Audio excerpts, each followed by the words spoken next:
మీ బట్టలకి సాఫ్టింగ్ ప్రొటెక్షన్ ఇచ్చే సరైన ప్రొడక్ట్ ఎలిమ్ ఫ్యాబ్రిక్ కండిషనర్.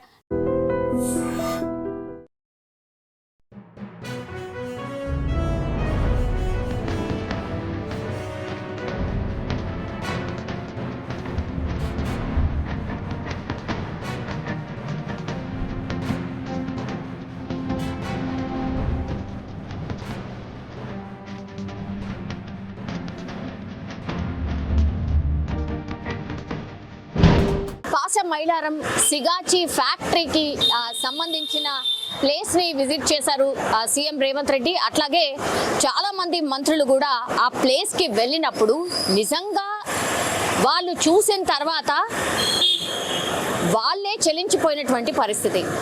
నిజంగా 2-3 అంతస్తుల బిల్డింగ్ ఎట్లా కొలాప్స్ అయిపోయింది అని అంటే ఆడ రెస్క్యూ ఆపరేషన్ చూసిన తర్వాత ఇప్పుడు 38 మంది చనిపోయినట్టుగా అధికారికంగా అనౌన్స్మెంట్ అయితే చేసిండ్రు. అసలైతే పరిశ్రమలో ఎంతమంది ఉన్నారు అనే లెక్క తీస్తే మాత్రం నిన్నటి వరకు బాగా కన్ఫ్యూజన్ ఉండే. పూర్తిగా అసలు ఏం మనుషులు కనీసం అంటే కనీసం ఎంతమంది ఉన్నారు, ఏంది ఆ అటెండెన్స్ రిజిస్టర్ ఏంది, ఆ కథ ఏంది, మీకు కనీసం ఇవ్వన్నా ఇన్ఫర్మేషన్ గ్యాదర్ చేయరాదా అన్నప్పుడు 143 మంది ఆ పరిశ్రమలో మార్నింగ్ షిఫ్ట్ అట్లాగే జనరల్ షిఫ్ట్లో ఉన్నటువంటి వాళ్ళు అని లెక్క తేల్చిండు. ఆ తర్వాత ఏమైంది, అక్కడ ఏం జరుగుతుంది, ఎట్లాంటి రెస్క్యూ ఆపరేషన్ నడుస్తుంది, అసలు కంపెనీ వాళ్ళు ఎటుపోయినరు అంటే పత్తా లేదు, జాడా లేదు. ఆ కంపెనీ వాళ్ళు ఎటుపోయినరు కూడా తెలియదు. అక్కడ స్థానికులు అట్లాగే రెస్క్యూ చేసే వాళ్ళు ఎస్డిఆర్ఎఫ్, ఎన్డీఆర్ఎఫ్, డిఆర్ఎఫ్, పోలీసులు వీళ్ళందరూ వచ్చి అక్కడ ఉన్నటువంటి సిచ్యువేషన్ని బట్టి ఆ కంపెనీకి సంబంధించిన బస్సులు ఏవైతే ఉంటాయో ఆ బస్సులలో పంపించిండ్రు. దగ్గరలో ఉన్నటువంటి హాస్పిటల్స్లో అందరినీ తరలించిండ్రు. అందులో పూర్తిగా గాయాలై కాలిపోయినటువంటి పరిస్థితిలో ఉన్న వాళ్ళు నిన్నటి నుంచి కూడా నిన్న కేవలం 14-13 మందో చనిపోయిండ్రు. తీరా చూస్తే ఇవాళ డబుల్ అయిపోయింది, 38 మంది చనిపోయిండ్రు. తర్వాత ఇప్పుడు నిన్నటి వరకు కూడా ఏమన్నారు, 20 మందో 30 మందో మిస్సింగ్ కావచ్చు, అందులో కింద ఉండిపోయిన వాళ్ళు కావచ్చు అని అన్నారు. ఇప్పుడు 143 మందిలో 38 మంది చనిపోయారు. అందులోకి వెళ్ళి క్షతగాత్రులు 22-25 చెప్తున్నారు. అవి తీసేద్దాం అంటే 70-80 మంది ఇంకా కూడా లెక్కలేదు. 70-80 మంది మరి ఆ కింద శిథిలాల కిందనే ఉండిపోయినరా ఒకటి. తర్వాత ఇప్పుడు ఒక్కొక్కరు తీస్తూ ఉంటే అసలు కొంతమంది పూర్తిగా ఈ కాళ్ళు చేతులు ఎక్కడనో పడిపోయినాయి. ఇట్లా రకరకాలుగా అక్కడ రెస్క్యూ చేసే వాళ్ళు చెప్తుంటే ఎంత దారుణంగా ఉందంటే కొంతమందిని అసలు మనం టచ్ కూడా చేయలేనటువంటి పరిస్థితిలో ఉందరట. అంటే బుగ్గిపాలైపోయి నల్లగా మారిపోయినరట.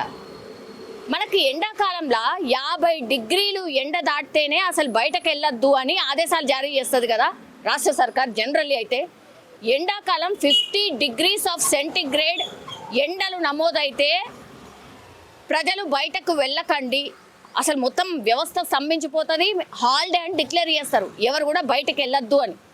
వడదెబ్బ తగిలి చనిపోతారు అనేటువంటిది కేవలం 50 డిగ్రీల ఉష్ణోగ్రతల్లోనే మనుషులకు ప్రాణహాని ఉంది. అంటే ఆడ 700 నుంచి 800 డిగ్రీల బాయిలరా రియాక్టరా పేలిపోయింది. అది కూడా ఇంకా తెలియదు, అది బాయిలరా లేకపోతే రియాక్టరా అనేది కూడా ఇంకా కూడా కన్ఫ్యూజన్ ఉంది. 700 డిగ్రీల నుంచి 800 డిగ్రీల సెంటిగ్రేడ్లో ఆడ ఉష్ణోగ్రత ఉంది, ఆ బాయిలర్ చుట్టూనో లేకపోతే ఆ రియాక్టర్ చుట్టూనో ఉంది అని అంటే మీరు ఇమాజిన్ చేసుకోరు. 50 డిగ్రీలకే మనుషులకు ప్రమాదం ఉంది అని మనకు తెలుసు. అట్లాంటిది 700 నుంచి 800 డిగ్రీల ఉష్ణోగ్రత దగ్గర మనుషులు ఒక్కసారి ఆ సిలిండర్ పేలిపోయిన తర్వాత బతికే అవకాశం ఎంతవరకు ఉంది ఆలోచించండి. అందుకే కదా ఇప్పుడు రెస్క్యూ ఆపరేషన్ చేద్దామంటే కూడా నిన్న ఎప్పుడో 9:30కి అయితే సాయంత్రం 5 గంటల వరకు కూడా ఇంకా పొగలొస్తున్నాయి, ఇంకా వేడి తెలుస్తుంది. అండ్ అక్కడ ఉన్నటువంటి పూర్తిగా పరిశ్రమలు కాబట్టి ఆ స్మెల్కి ముక్కులు మండడం, అట్లాగే కళ్ళు మండడం, గొంతు పోవడం, అసలు అత్యంత దారుణమైన పరిస్థితుల్లో ఇప్పుడు రెస్క్యూ ఆపరేషన్ కూడా కొనసాగుతుంది. సో ఇప్పుడు నేను చెప్పినటువంటి లెక్క ప్రకారం 70-80 మంది మిస్సింగ్. అందులో ఒక యువజంట కూడా పాపం అందులో పనిచేసే వాళ్ళు ఆంధ్రప్రదేశ్కి సంబంధించిన వాళ్ళిద్దరు కూడా మిస్ అయినరు, వాళ్ళ జాడలేదు. ఇక ఒడిస్సా, ఉత్తరప్రదేశ్ బతకడానికి వచ్చిన వాళ్ళైతే వాళ్ళు ఎవరేం చెప్తలేరు, మా వాళ్ళు ఏడుకోయినరో తెలుస్తలేదు, లిస్ట్ ఒకసారి చూడండి ఈ పేరుందా అని పోలీస్ అఫీషియల్స్కి అక్కడ కనబడ్డే వాళ్ళందరికీ కూడా అడుగుతున్నటువంటి పరిస్థితి. అత్యంత దారుణమైన సిచ్యువేషన్ అక్కడ కనిపిస్తుంది. అందుకే కదా ముఖ్యమంత్రి గారు అట్లాగే మంత్రులు కూడా పోయినరు. మొత్తం అక్కడ ఉన్నటువంటి అధికార వ్యవస్థని పూర్తిగా క్వశ్చన్ చేసిండు ముఖ్యమంత్రి. అసలు మీ అధికారులందరూ ఏం చేస్తున్నారు? మీరు అసలు ఏమైనా తనిఖీలు చేసిండ్రా? పరిశ్రమలల్లో తనిఖీలు చేసి ఎన్నాళ్ళయింది?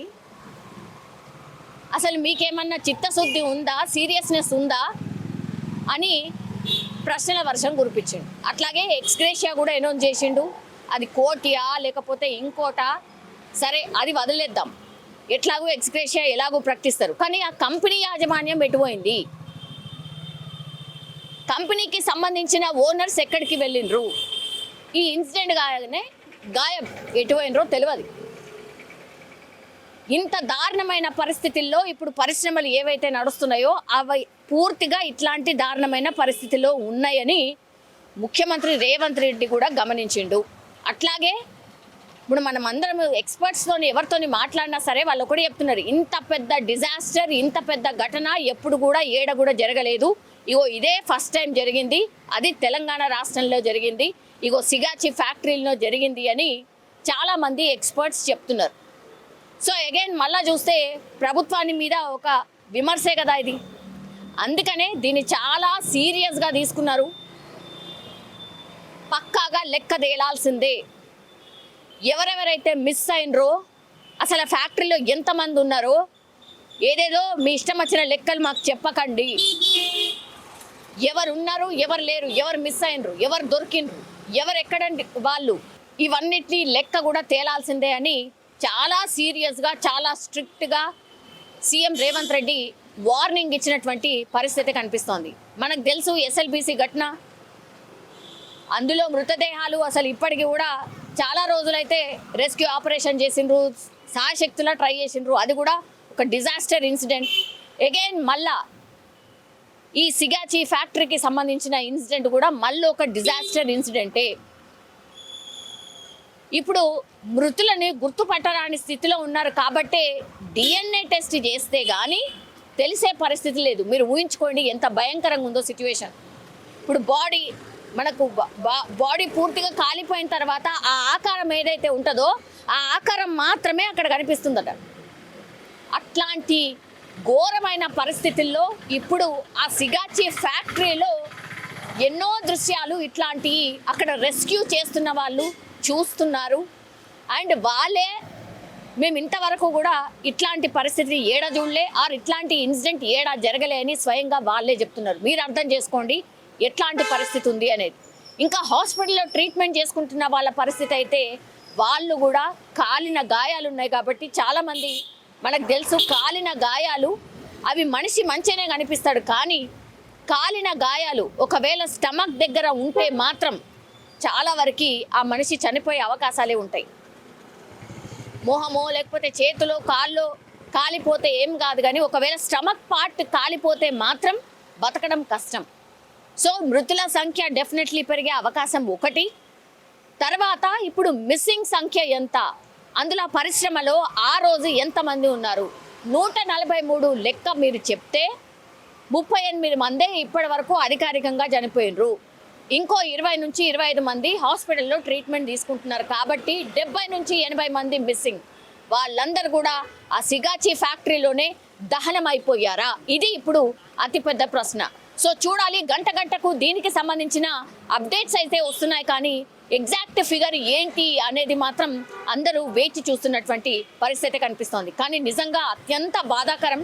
నిన్న కూడా మేము వెళ్ళినప్పుడు చాలా మంది పాపం వాళ్ళు బతకడానికి వచ్చిండ్రు, వాళ్ళ ఫ్యామిలీ మెంబర్స్ మిస్సింగ్, ఏం చేయాలో తెలీదు, మన భాష కాదు, ఎక్కడి నుంచో వచ్చి ఇక్కడ ఉద్యోగం ఉంది కదా అని చెప్పి చేసుకోవడానికి వస్తే ఇప్పుడు మనిషే లేకుండా పోయాడు అని ఆవేదన వ్యక్తం చేస్తూ వాళ్ళు రోధిస్తున్న సిచ్యువేషన్ అయితే అక్కడ కనిపిస్తోంది. నిజంగా ప్రస్తుతం ఉన్నటువంటి సమాజం దేనికి ప్రయారిటీ ఇస్తుంది? ఆర్థిక సంబంధాల చుట్టూ మాత్రమే తిరుగుతోంది. మళ్ళీ ఎన్నికలంగానే చాలా విరక్తి కలుగుతాం.